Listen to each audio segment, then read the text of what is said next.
Welcome everyone who has joined in to the third installment of Under the Baobab, Conversations and Community in World History. Thank you for joining us. I'm Laura Mitchell, the president of the World History Association. It's an honor to have all of you here in this virtual space and to be part of a vibrant intellectual community that's finding new ways to work during an unprecedented global pandemic and historic political protests, both in the US and around the world. I'm speaking to you from Irvine, California. That's not my background. My background is Cape Town, South Africa. But I'm in Irvine right now, located on the homelands of the Akchachemen and Tongva peoples, who, in the face of ongoing settler colonialism, continue to claim their place as stewards of their ancestral lands, just as they have for the past 8,000 years. This series of online gatherings is part of the WHA's response to COVID-19, the COVID-19 pandemic, and to the groundswell of anti-racist activism this year. In the absence of our annual meeting and of the conferences of our regional affiliates, we're getting together on Zoom to talk about research, teaching, and social justice. As a resource for others who can't be here today, this session is being recorded. I also want to draw your attention to the recent issue of the World History Bulletin, which is focused on teaching in the time of coronavirus. It consists of 19 timely papers that speak to the political and epistemological foundations of our current moment and provide practical suggestions for teaching in new contexts. I want to thank the editor, Michael Tarver, for his stewardship of this issue. A subsequent issue of the journal World History Connected, that I hope you're all also familiar with, will address pandemic era teaching later this year. And anyone who is here this evening who has ideas for future gatherings or publications for the WHA, please let us know. You can email us at info@thewha.org. Finally, I invite you to stay connected with the WHA through social media. We're on Facebook, Twitter, and Instagram, where you can get updates about new blog posts, which is another channel of communication we opened in response to the pandemic. Now, this evening's presenters and facilitators are three experienced, dynamic, and accomplished educators with broad experience in both on-level and AP World History classes. All three of them will be familiar to you because they're frequent participants at the WHA's annual meeting and at the AP reading. I've had the great good fortune to learn from Angela Lee and Bram Hubble when we served together on the AP World History Test Development Committee. And I first got to know Eric Beckman on a renegade committee that was organized in response to the College Board's decision to amputate the world's chronology because it's inconvenient to test the entirety of human history. It's the end of my little soapbox on that. It wasn't just because I have a personal relationship with all three of them that I was delighted when this trio pitched a Baobab session to the WHA administration. These teachers and activists have spent decades honing their craft and pushing against the status quo in history education, serving a geographically and demographically diverse student population. Bram at the Friends Seminary in Manhattan, Angela at Weston High School outside of Boston, and Eric at Anoka High School near Minnesota's Twin Cities. I'm delighted to have the opportunity to learn from these exceptional colleagues and teachers. With that, I am going to stop sharing the intro slides and turn it over to Angela, Eric, and Bram. Hi, everyone. Thanks, Laura, for that very gracious introduction. I'm just like looking at all of these faces and realizing like I haven't seen some of these people like in a number of years, and I haven't been at the WHA conference for a couple of years, or the reading for that matter. So it's really nice to see all these faces. So I wanted to start off with a quick little activity here. If you look at yourself on the screen in however you have it arranged, in the top right, you'll see a little 3 dots. And if you click on those 3 dots, you can choose to rename yourself. And I'm going to invite people to rename themselves how they want. If they want to include pronouns, if they want to identify where they teach or the level they teach at, that would be great. But it's also just a way to get comfortable with sort of Zoom and the controls if you haven't used it before.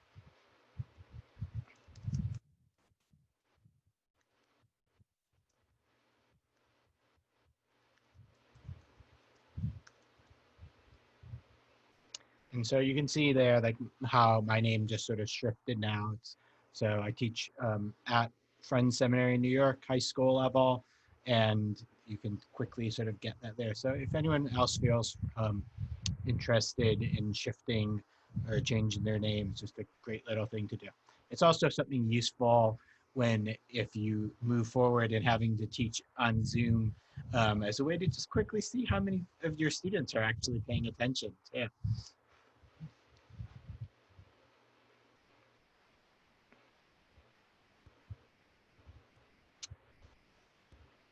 All right, awesome. So many people. So now, perfect for advancing that. You're going to get a link in the chat as well now, which is the set of documents that we have prepared. So you can look at those if you want as well. They're going to be referenced over the course of the next half hour by all three of us. So just so you're aware. So the whole workshop tonight here is about sort of reframing how we approach revolutions. And whoops, can we go back to the, yep, stick on that one, please. I'll say when to move forward. And, you know, as we were putting this together, we were briefly chatting about the way so often that the Atlantic or the age of revolutions have been taught.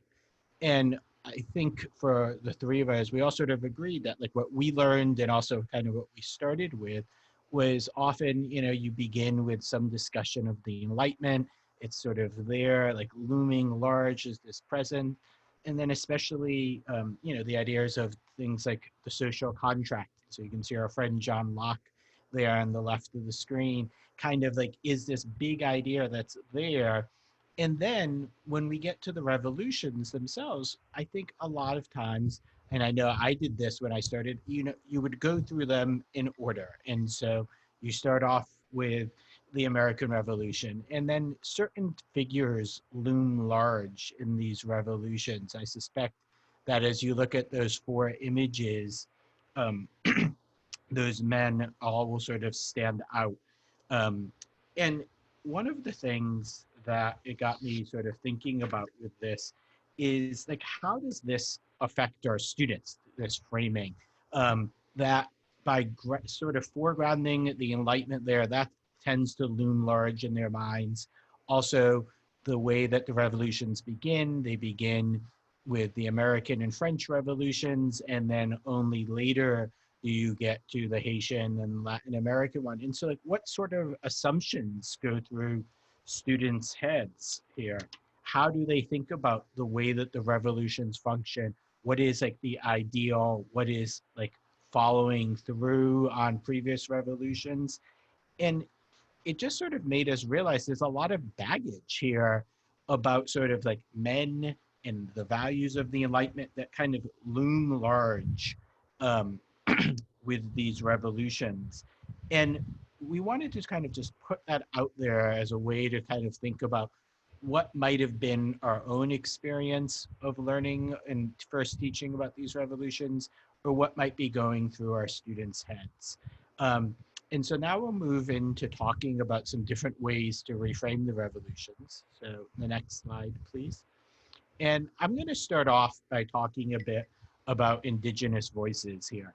Um, and I will just also just quick make a apology. We're going to talk about Indigenous voices in Latin America, and then when we get to North American Revolution, like I still find myself sometimes saying Indians or Native Americans, and I want to just sort of like acknowledge that up front, like that, like so many of us have had a lifetime of sort of hearing one thing, and I'm always trying to sort of be better and more mindful about my language. But it's also just wanted to sort of acknowledge that if I say Indians and you would prefer that I was saying Native Americans or Indigenous Americans, I apologize. And I'm sort of trying to just sort of be aware of this. All right, next slide, please. So a few years ago, when I was thinking about how to sort of approach some of these questions in my teaching of the revolutions, I realized that I really wanted to think about like reframing the starting point. And so often, the first revolution then becomes the American Revolution, depending on where you begin, whether it's Boston or Concord or just more broadly Massachusetts, like that's your reference point. And I was then thinking about, well, what to do with like a different way of talking about this. And particularly as I was learning about the rebellion by Tupac Amaru, it gets dawned on me that this is happening at the same time as the North American Revolution. So why do we choose to almost always start with one and then maybe as an aside might mention this revolution in our build up to thinking about the Latin American revolutions, or maybe at the end as like a sort of there. So that's just one of the first things that I've done here is to sort of shift my starting point. Because also by choosing to start with this revolution, you also get away from the fact that like the heavy influence of the Enlightenment and how the Enlightenment is this driving force in all of the rebellions. Because as you look at the sort of early pronouncements by Tupac Amaru, you quickly realize like the Enlightenment is not there at all. There's nothing that's causing him to question ideas about liberty or to talk about the idea of the social contract. So like how much is that rhetoric, which we used to focus on, I know I used to focus on so much, just simply rhetoric, and people are rebelling for other reasons, and like you kind of want language to justify your rebellion. And so the quote that you see up on the screen is one part of a larger source that's included in there, in which he lays himself out as Tupac Amaru claims this descent from the last Incan emperor. And he also makes a really clear claim here that the Spaniards are outsiders. Okay, you can see it there. That the King of Castile usurped the throne and dominion of my people 3 centuries ago. And just like looming in, like sort of focusing on that part of the statement, you really get a sense of what this rebellion is about and how they see Spaniards as distinct from the indigenous and the mestizo population. And so this is one of the sources that I use with the kids to tease out. And you see the other part to the source. Next, please. So as I was learning more and more about Tupac Amaru's rebellion, I then start to understand the role of his wife. And at first, like I, sort of, I'll just admit, like I didn't pay as much attention when I first started to learn about the rebellion, and then began to realize that she plays an incredibly important role. And I was looking for a document that kind of really made this clear about what she was doing in the rebellion. And it was actually about a week ago, I came across the most amazing letter that she wrote to her husband. So if you advance one more time, what you can see here is the beginning of a letter which she writes to him fairly early on in the rebellion. There's a much longer version of this in the document that I gave you. And so there's other pieces. I wanted to give people the freedom to sort of pick and choose which sections, but you can go ahead and take a look at what's on the screen. I'm not going to read it.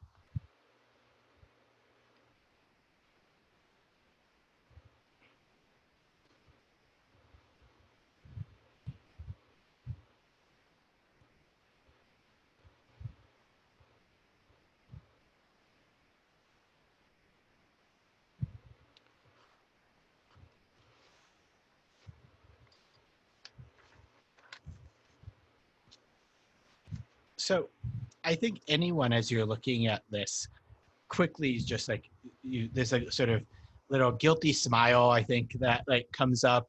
The tone of it is incredible. Like she's really going at him. And like I have this like little voice in my head that like I can hear her being like, honey, I told you, like, what to do. And like her sort of sense of just frustration, and clearly like the sense I got when I was reading through this is not the first time she's shared her thoughts with him. Um, it really makes it clear later in the document. There's another part where like she's just like, I've done this before and you've disappointed me before. And it really made me think about like how she gets portrayed in these rebellion, in this particular rebellion. And Angela is going to speak a little bit more about this later, but this is a document that I see as just being so rich to use with students. It's just one of those like perfect sources where there's so much you can pick out here that gives a sense of what she is doing. Like she's giving him very strict, specific advice about how to fight the rebellion, but also like clearly that like she has input in sort of how the rebellion is unfolding. She is able to sort of talk about what should be done, what hasn't been done. So I just see a lot happening here with this source as well, and really rich one to use with students. Okay, advance please.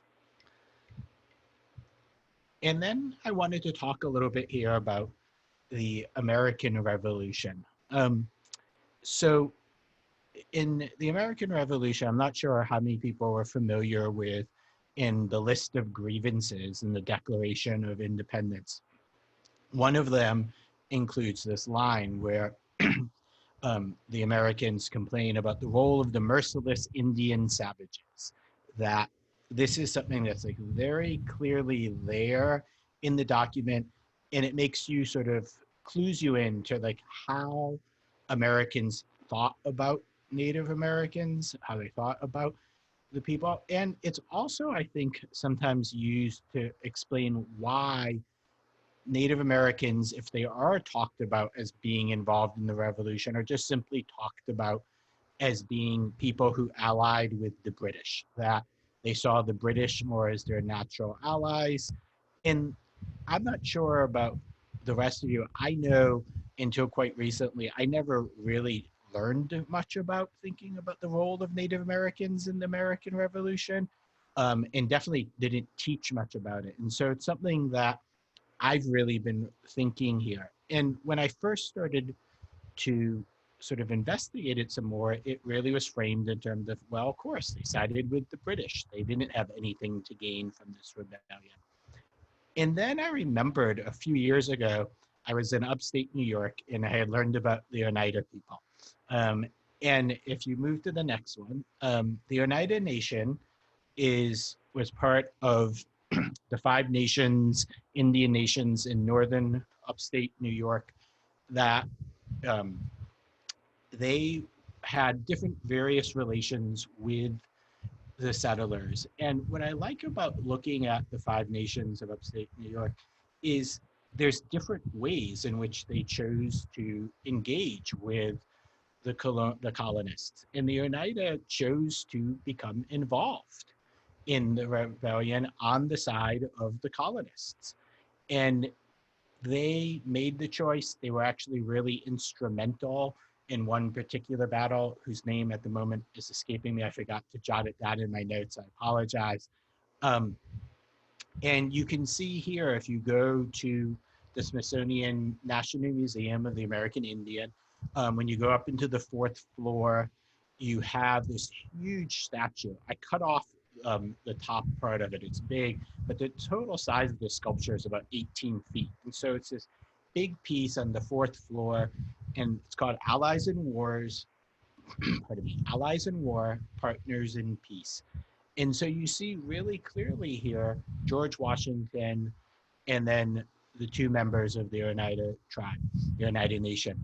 Um, and then I also want to include a document here that they wrote shortly after the war. So if you click on advance that little, oh, uh-oh, it should, okay, all right, never mind. I will just talk about the document there. You have the document. Um, Everyone has the version of it. Whoops.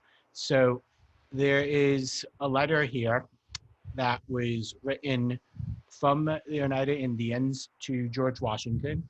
This is after the rebellion, after the successful revolution. So it's from 7 April 1793. And they talk about the role that they had in the war, how they had been sort of this exceptional group who had sided with the colonists, what they had suffered, and then the obligations to which they're now owed. And they're writing in a very clear way, like reaching out personally to George Washington because he had been involved with this particular battle. And so it gives you a sense of this sort of just a different way of talking about Indigenous peoples in the American Revolution, that there isn't a single way they participated, that different nations chose to participate in their own ways. And I think that's one of the things that is a real important takeaway when we're thinking about Indigenous peoples and the revolutions is we want to be careful not to homogenize Indigenous peoples, that they are individual groups, they have agency, some choose to rebel, some choose not to rebel, some choose to participate in one way, and to remind students that like we want to keep that there, that individual groups have their own way in which they fit into these rebellions, and they're not just sort of an aside in which they are the people who don't fit into the story neatly. And so I will now turn it over to Eric to continue on. All right, thank you. And so the documents that are associated with mines also say centering. And so you might wonder, like, how can we center multiple things? And I think the idea here is what Bram was getting at the end, which is that we're not attempting to create a counter narrative here, or here's the new way you should frame it that fits with our current moment, but instead to show the complexities of everything. And so sometimes I do start with Haiti, and I've written about that in other spaces, but I think centering Black lives in the Revolutionary Caribbean to me really means that we're looking at this history with characters, historical actors with agency. You know, if we think that if Black Lives Matter, which they do, since Black Lives Matter in the past, what does that mean? Well, it means we're going to look at complexity and agency too. So if we can take a look at a quotation,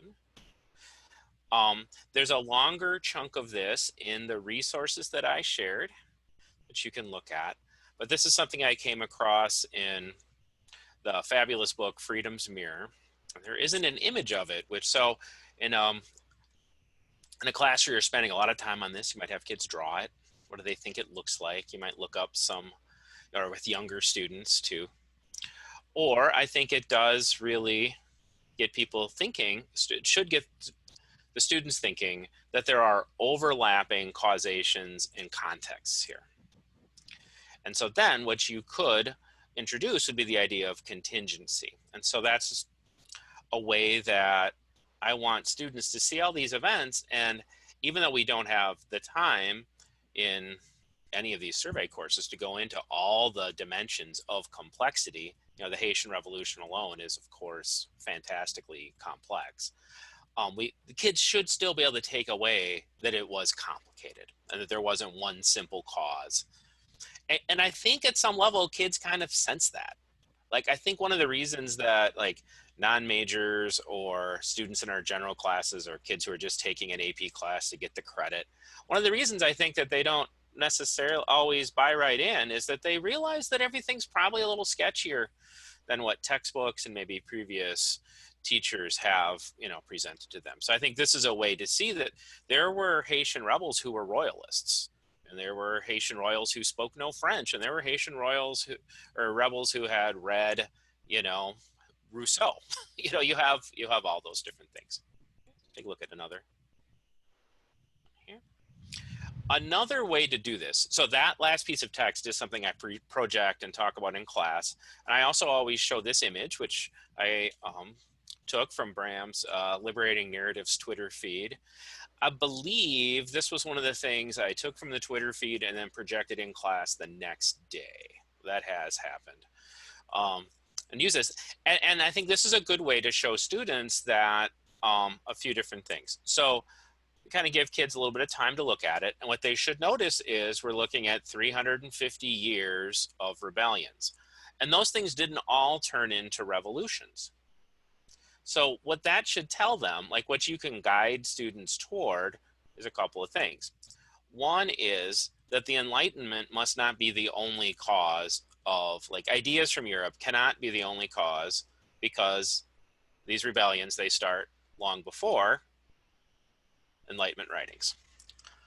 But on the other hand, it also shows you that simply the class oppression and inequality isn't enough to explain things either, because why didn't any of these other revolutions turn into the Haitian Revolution? So you can kind of take a look at those different pieces. And so I've been doing this for a little while, and then kind of sometimes, depending on the class, maybe introduce this, term contingency, maybe not, depending on the age and level of the students. And then this spring, I saw an article on the very valuable Age of Revolutions blog, which I intend to use next year. And here's a snip, and then there's a longer snip in the resources, and a link to the full article, which I think undergrads and AP kids, at least the older AP kids, could read the whole thing, and you could trim it for others. And it's by a historian, Crystal Edens, and she does two things that are really great in this, that I learned a lot from in this article. And one is that she takes the Haitian, the Taino word for Haiti, she takes that seriously and looks at, like, what are the connections there? And then also brings in the idea of maroonage, which is a really interesting thing for kids to think about in, formerly enslaved people who are living outside of the plantation complex, and what, like, some historians have called the counter plantation. So they're outside the plantation space. And so if we direct kids back to the map before they see it, you can see Saint-Domingue there, but next to that, 1522. And a lot of those rebels then would have been Taino people, indigenous people to the island we call Hispaniola in English. And so it's like, that just brings up all kinds of ways that the situation was more complicated, that Indian people didn't disappear. Another one of the myths of Indian peoples, that indigenous people just melted away. That's not true. There were a lot of enslaved Taino people on Hispaniola, and also how they were together, and how when the French colony was created, this was already a Black indigenous space with thriving maroon communities. So it's just a whole nother way to look at the Haitian Revolution. So again, you could use this with students as an article they read, maybe pair it with an excerpt from Vincent Brown's new book on Tacky's Rebellion in Jamaica. There was one that was in Time magazine, and there's also one that is going to be on Age of Revolutions soon, I've heard from the editor on Twitter publicly. So I think I'm going to look forward to whatever they choose to put there. So you could do that as like a Socratic seminar, circle discussion, online discussion kind of a thing. Or I think you could just use like this like clip, or the longer clip that I have, as a way to get students thinking about, well, what if Haiti was never really conquered? Like, all of Haiti wasn't always conquered. You could do that. Okay. Then we take a look at one more source that I use here, and this is, and so this is from the Haitian Declaration of Independence, and I have an excerpt from that in the documents that are linked, that I've used in class in a variety of ways. And I've used it actually more on the assessment end, whether that's a formal assessment, like as part of a short answer question that I would put in as a grade in the grade book, or as what high school teachers sometimes call an exit ticket, where kids write a couple sentences on the way out the door and they hand it to me on a card, and then I look at the cards to see basically what percentage of kids got it, what percentage of kids didn't.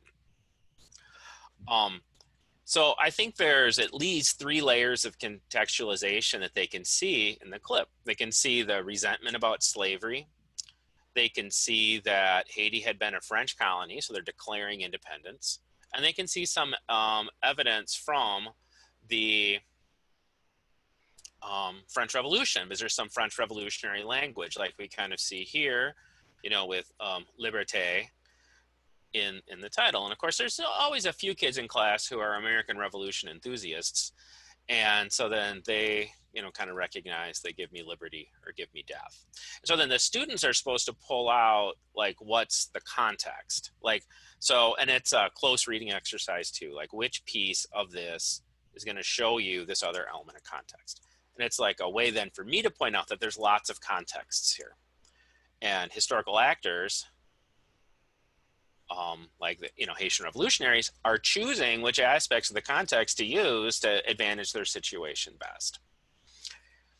So those are some sources that I've used in order to try to center the lives of Black people in the Revolutionary Caribbean. Okay. And that's all. Yeah. Thank you. Thank you all for coming tonight. I wanted to, we had pulled this together back in January for the actual WHA conference that was going to be held at the end of June. And I thought it could transfer pretty well to an online format, and just being able to work with teachers like Bram and Eric.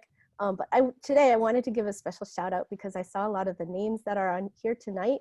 A special shout out to my friends from Twitter, especially Jennifer Do Carmel, who tweeted out about Michaela Bastida. We have this AP World History teacher chat on Twitter.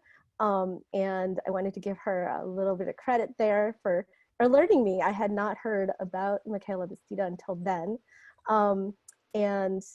Also the sort of the framework of the lesson that I'm sharing tonight, I want to give credit to Deb Johnston, who is also here, and she calls herself a COVID refugee on the chat. So I'm naming this Liberator Heroines, no longer sidebar. And as we were talking about how to reframe revolutions, I said, well, one of the issues that I've seen in a lot of my reading about revolutions and how it's portrayed, especially in textbooks, is that, you know, women, in terms of, especially in terms of in wartime or, you know, times of revolution, are very much sidelined, and that should not be the case. And here's just a couple of samples from, you know, textbooks. Usually they're like a caption or there's like an in-depth sidebar. You've all seen it. I must say that in, you know, more recent textbooks that has changed. And I wanted to highlight this because I actually was made aware of Manuela Sayen's through the textbook I used to use. And there was one tiny little line about her and it barely said anything, and just was like, why is she even in there? You know, because it gave no context, and it was in the context of Simon Bolivar, of course, but nothing else. And this is a text that a lot of AP World History teachers use. So I just wanted to sort of highlight that there's a little bit of change in how women have been portrayed, especially in sort of more popular textbooks that are out there. But I wanted to start with this because we've already started, you know, like to really think about, you know, how to challenge what we have titled a not so revolutionary narrative. Like what else can be included from Bram? We saw like Indigenous voices, Black voices from Eric. And I was thinking, what about women and their contributions and their role? So I wanted to give a little context to my overall lesson. And this I've called Liberator Heroes and Heroines. And I had learned about it from Deb Johnston. I had talked about that a little bit earlier. And it's largely based on a reader by Mary Wiesner Hanks called Discovering the Global Past, where she built this insightful lesson about looking at revolutions using portraiture and eulogy. So I started thinking about, well, you know, like for men, that's easy enough, right? And what you're seeing in front of you right now are just like different revolutionary leaders across, you know, time, starting with, you know, the French Revolution, the women sort of marching the riots. I started off using this lesson, and I had been using it for a few years, and then started considering how a lot of these, you know, looking at these hero figures, what they like, and thinking about like, what do my students think about when they are thinking about revolutionary heroes? What comes to mind? And I had, you know, I usually have them draw, just, you know, a couple minutes, draw out when we're looking at revolutionary heroes, and I think that lesson starts with a definition by Sidney Hook about what, you know, what liberator heroes are, what revolutionary heroes are, what do they look like? And inevitably I have students drawing, you know, Napoleon on the horse, right? By David, the portrait by David, or George Washington. And it's always portrayed as a man. So I said, I really want to challenge this and have kids think about it a little bit differently. And that hero figures do not have to be male, all right? Challenging that not so revolutionary narrative. So we begin the lesson by looking at the portraits, and I excerpted out the eulogies from the reader.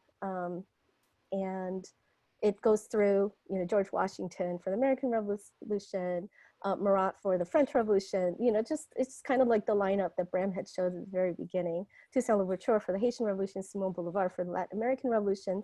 It really aligns with what they learn in the textbook. And so the rest of the lesson, I have us looking at different women. So I've chosen 3 women to portray today, and it can be so many more. So as I've learned about them, Queen Nanny is actually my most recent that I've learned more about. And here she's displayed as on the $500 Jamaican bill. And I've been also looking at other portrayals of Queen Nanny, right? Here she is on a bust held in it, or it's set up in Emancipation Park in Jamaica. And out of the 7 national heroes, she's the only woman. So I wanted to highlight her. And then in terms of like eulogies, it's really, really difficult and challenging. And this is one thing I'd love to draw upon this crowd and just ask you, like, help me out a little bit here, because a lot of times the women revolutionaries are not honored at the time of their death. A lot of times, it's much later on that they are honored and that they're even paid attention to. So this little clip is from the Bedtime Stories for Rebel Girls, and it's at the very end. Just going to allow you to a moment to read it. And thinking about, I thought to draw on this because out of the West African traditions of oral history, and that really appealed to me. And it's just a different medium for the kids to hear her stories, for my students to hear her stories. And this is towards the end of it, and they're talking about how important she was in terms of the legacy she left for Jamaicans. Okay. So not traditional kind of eulogies, and none of them are for the women. So that's something that I really struggled with in terms of finding for these women. So the other, in terms of portraits of the other women that I wanted to highlight is Michaela Bastida. And we've already seen this, and that Bram had introduced. And the first portrait, this is from an unknown artist. And I think this is a contemporary picture of her, but again, giving 2 sort of different looks of her, and having the students sort of say what, like what can we draw from these portraits of these women, right? Comparatively to the men who are often displayed in their military garb, right? And the source that I have found, and I found last year, was from her execution. And what I have my students do is think about, like, why, this is the only source at her death, in terms of primary source. And then the other one I pair it with is sort of from a little history biography about her, right? Well, what does that say about her as a sort of revolutionary figure? That she is sort of executed very publicly and very gruesomely, right? And then she was sort of cut up and sent to different parts of the country. Right? So something sort of to consider in terms of, like, what can they draw from that legacy in terms of the Spanish government, how did they think about her? I do pair it with what Bram does with Tupac Amaru. And then the final person that I wanted to highlight tonight is Manuela Sayens. She's the one I was made, first familiar with, and I had learned a lot about her, and I had taken a Latin American history class and really focused and tried to sort of dig in a little bit more. And there's 2 portraits of her that I show the students. The first one that in the corner was a watercolor wearing the Order of the Sun Medal, which is one of the highest medals given to civilians. And it's hung at Quinta de Bolivar in Bogota, the colonial home of Simón Bolívar. And the second one is an early 19th century painting, and not known as much is known about the artist. And then again, in terms of clips about her, she was reinterred in 2010 in Venezuela. And there was a lot of like just sort of short eulogies about her that I could find in English since I don't speak Spanish. But again, like what is her legacy? And then we sort of talk about sort of shifts of time, and what does that do? That she's now remembered in 2010 and later in terms of the role that women had in the revolution during the Age of Revolution. So I think now we've all 3 of us have presented a little bit of the work, the resources that we've shared with you, and we're going to be shifting to breakout rooms for about 25, maybe cutting it down a little bit. And we have several facilitators, and I think what's going to happen is Carrie Vieira is going to be have set up these breakout rooms for everyone. And then you could set that up and send people into breakout rooms. The facilitators have their questions ready to roll in terms of engaging all the participants in some discussion. Okay, I'm sending everyone right now, and we have 10 breakout rooms. Here we Great, go. thank you.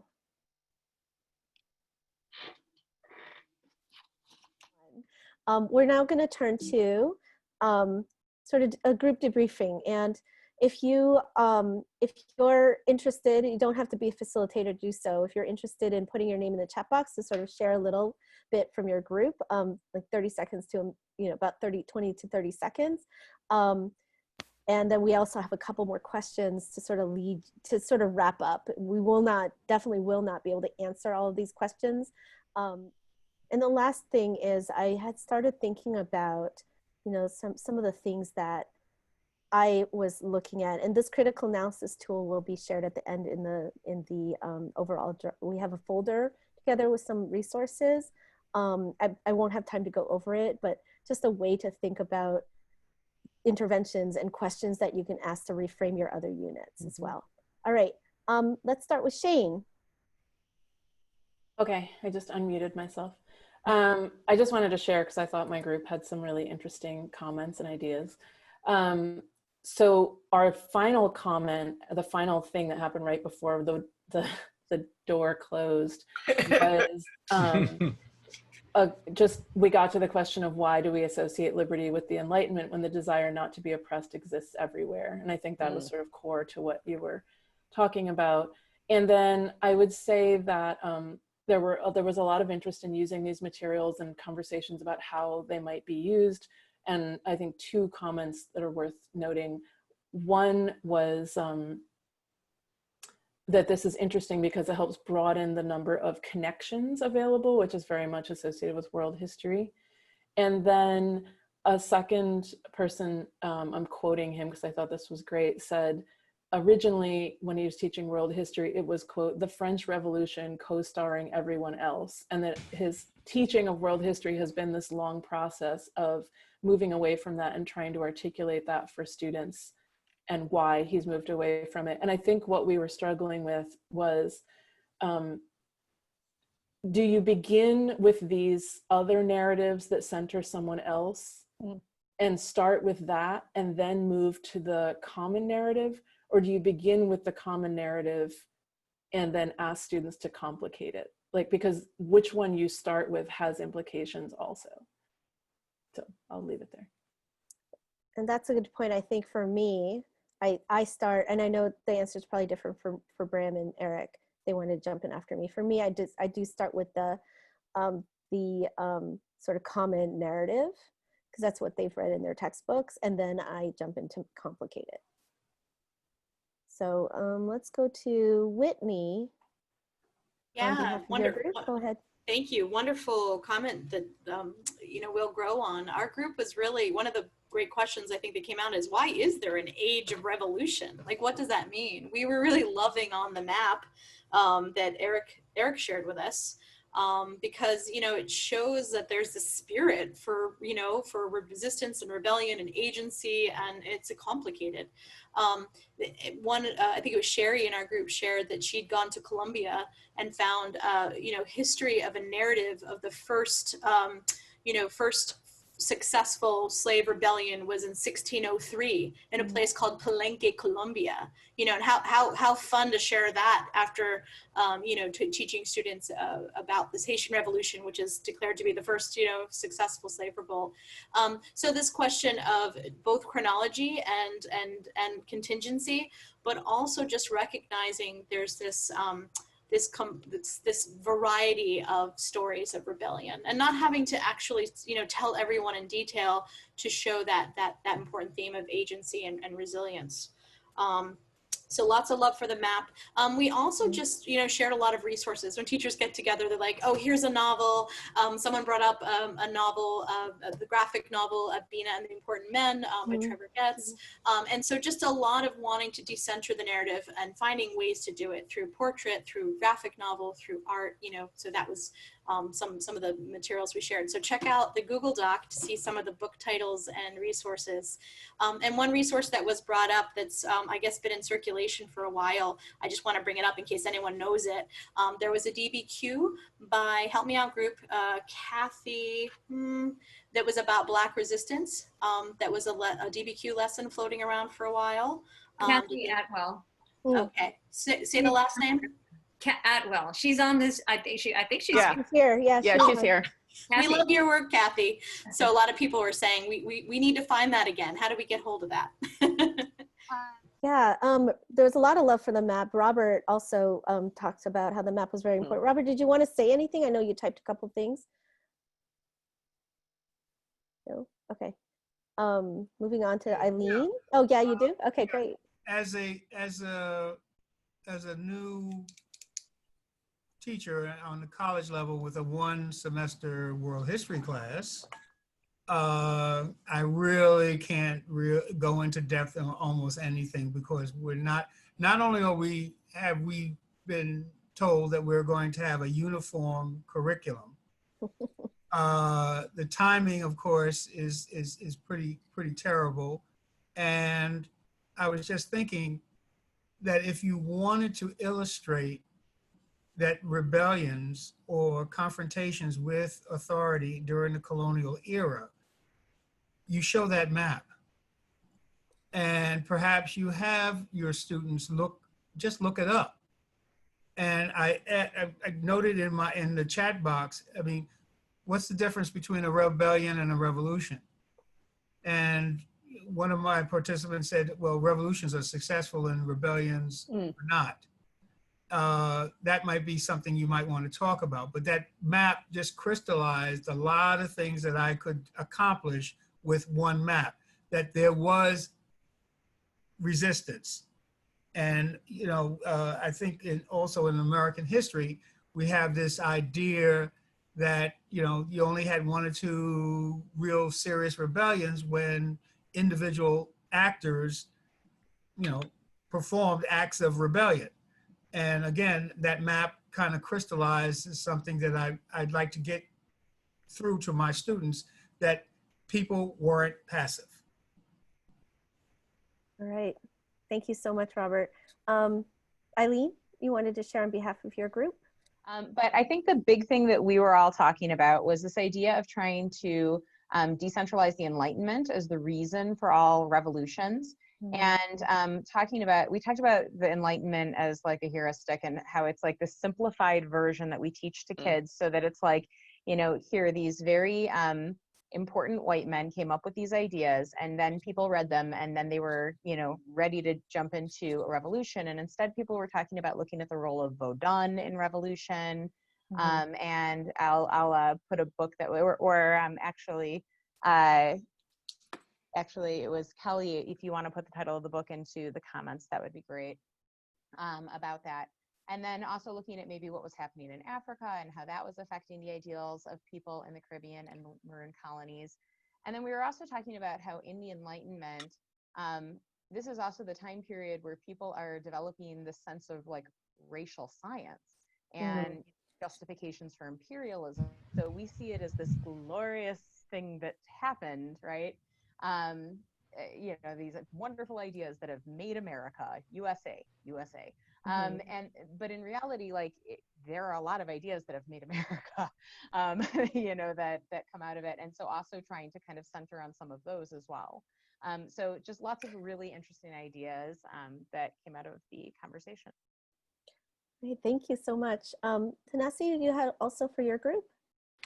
Yeah, I mean, we had a wide-ranging conversation, so I'm not going to try to summarize everything, but there was one observation that I think it was from Mariona that I thought was worth bringing out here, that we have a tendency, this was in the context specifically of women, we have a tendency that, you know, there's the chapter on the revolution, and then there's the women's section, where we get a few paragraphs saying, oh yes, women also participated in the revolution. And that, sidebar. Yeah, sidebar, or, you know, maybe we'll get a couple pages, but it's like the revolution is something that's happening. And then, oh, by the way, there's also women. And so, I mean, and we can generalize that to, you know, people of African ancestry and indigenous people too. Like, are they something we mention as a, by the way, this also happened, or are they actually part of the story?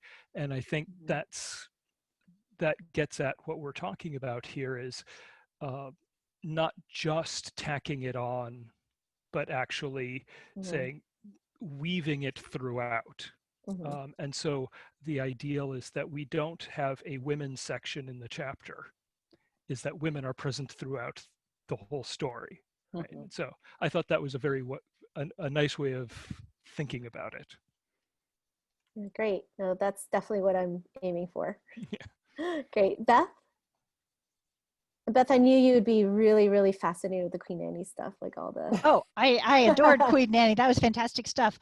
So group 7 had a vibrant discussion. You can see a lot of what we talked about in the Google Doc, but I wanted to talk about something that I don't think has come up quite yet, which is the idea of visual literacy and using some of this material to evoke a mental image.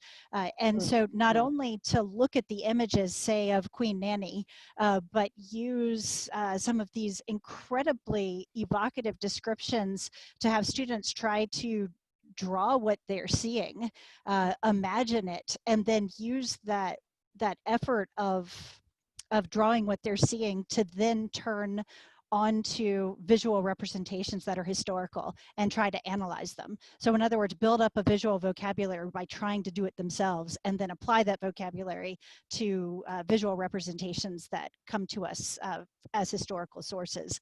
So there was some neat conversation with that. And that also got us, we were also talking a lot about putting the sources from the different presenters together. So for instance, the letter of Michaela Bastidas together with the description of the treatment of her body at her execution. So seeing her voice and her agency juxtaposed against the treatment of her body at death. And so we were seeing a lot of those juxtapositions there. So those are just two things. We talked about a lot of the other stuff that's come up, but those are two things that had not yet come up in this conversation. Yeah, especially the cutting out of her tongue, right? Yes, exactly. Taking out her voice, but yeah, we have it preserved elsewhere. So I'm dying to jump in here, just dying.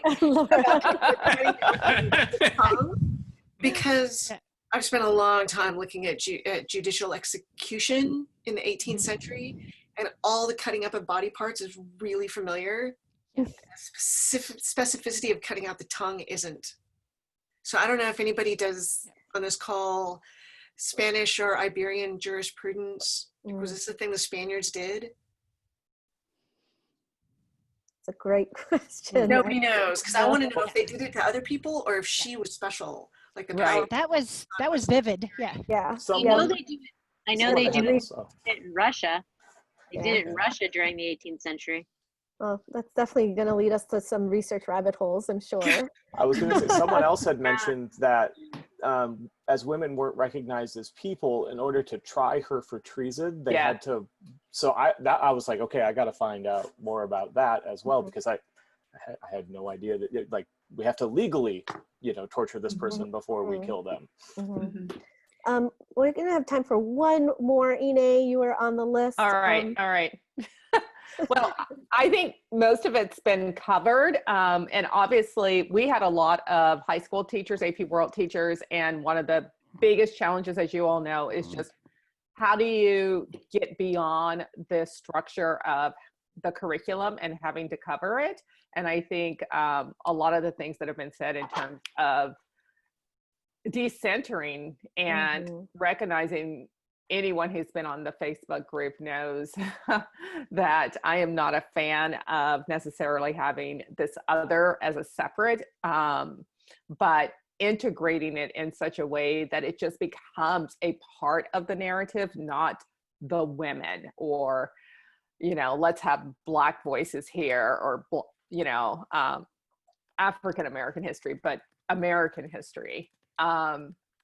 So looking at strategies to do that, to really